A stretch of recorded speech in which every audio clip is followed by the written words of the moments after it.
Yes. Is slaying of the spirits and speaking in tongues, is that all? Oh. Always someone who has to ask this question.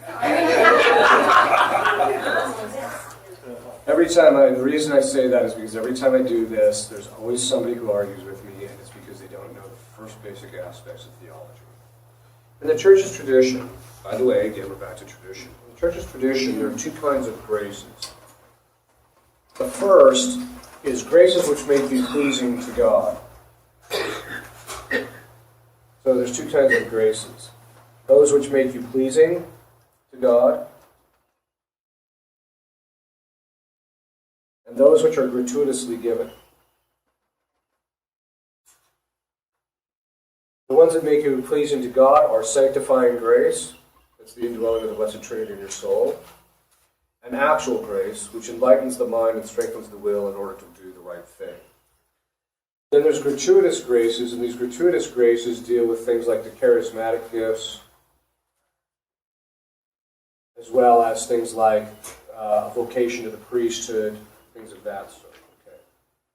The charismatic graces, insofar as they are gratuitously given, the fathers of the church, the doctors of the church, the entire church itself, it's actually defined in Trent that graces gratuitously given are incapable of being merited.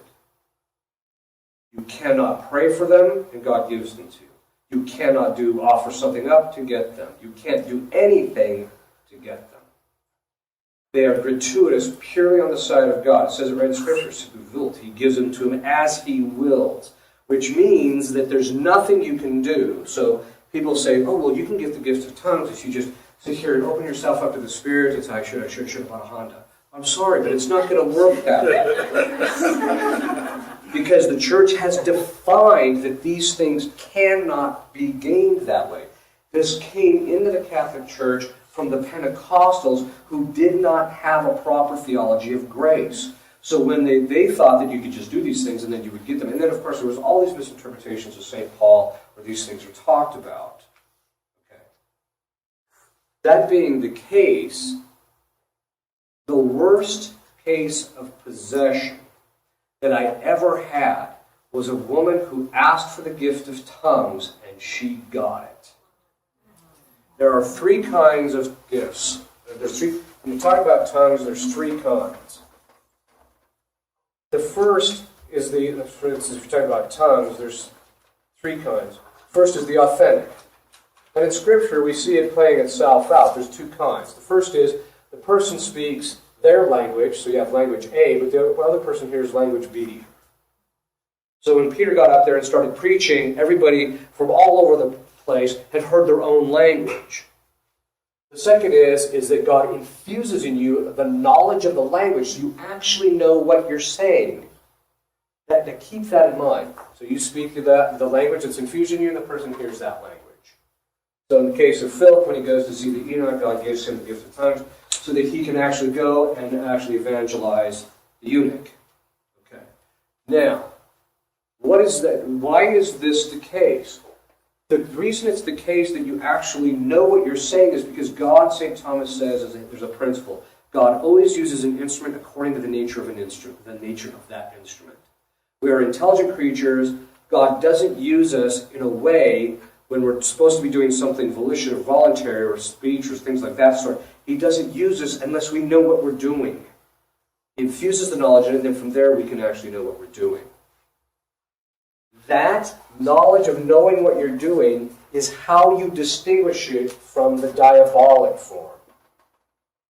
The diabolic form is that there's a speech pattern, an authentic pattern of speech. There's speech coming out, a language coming out of the person's mouth, and they don't know what they're saying. That's what I talked about earlier. Then there were some human studies where they did some studies where they found out there's a human form. And what this human form is they say it's not even really a language. What they found out is that the people that were doing this, so speaking in tongues, and it was purely human, it wasn't one of these other two, is a person didn't know what they were saying because they weren't saying anything. And they discovered that by close and scientific analysis, that the patterns of speech that they talked with normally as an individual were showing up in the same thing, just a little bit jumbled around. So it was just purely human. That's just purely human. Now, people say, I pray to God in my gift of tongues. Let me ask you this. If someone came up to you and just started speaking to you, what would you think? Like, crazy. Yeah, okay.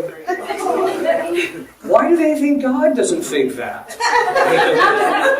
Right? Well, he knows what's in my heart. Yeah, but that doesn't have anything to do with what's coming out of your mouth. The second thing is this is dangerous. Because doing this, in this particular case, the demon is speaking through the people, but when you say, I just open myself up to the Spirit and then the stuff comes out, there's a name for that. It's called channeling. It's where you open yourself up and let the spirits speak through you.